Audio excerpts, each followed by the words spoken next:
ဒီမျက်လုံးနဲ့ကြည့်ခဲ့ပြီးဒီနာနဲ့ကြားခဲ့ပြီးဒီနှလုံးသားနဲ့လက်ခံထားသူရဲ့လာဆုံးတော့ပန်းတွေတဲ့အမွေဆုံးတော့ပန်းတွေတဲ့နဲ့ဆိုင်ဖို့အခွင့်အခါကိုရောက်ပြီ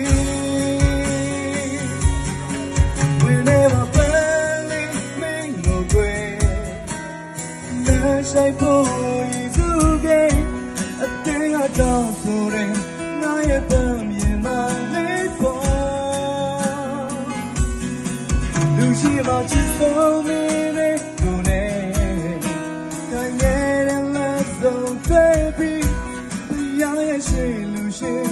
ဒီသစ္စာကလို့ရဲ့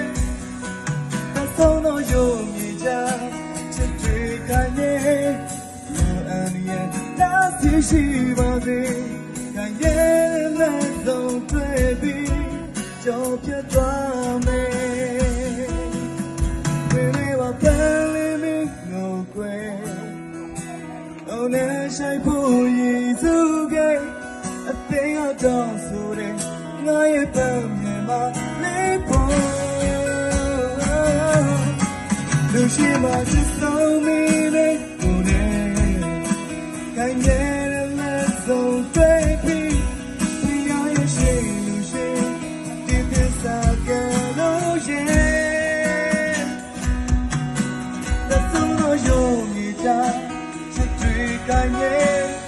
လူအန်ရဲ့တားသိရှိပါစေ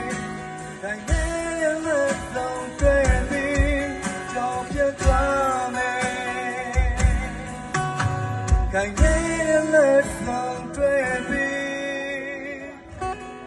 ကြောက်ပြတ်သွားမယ်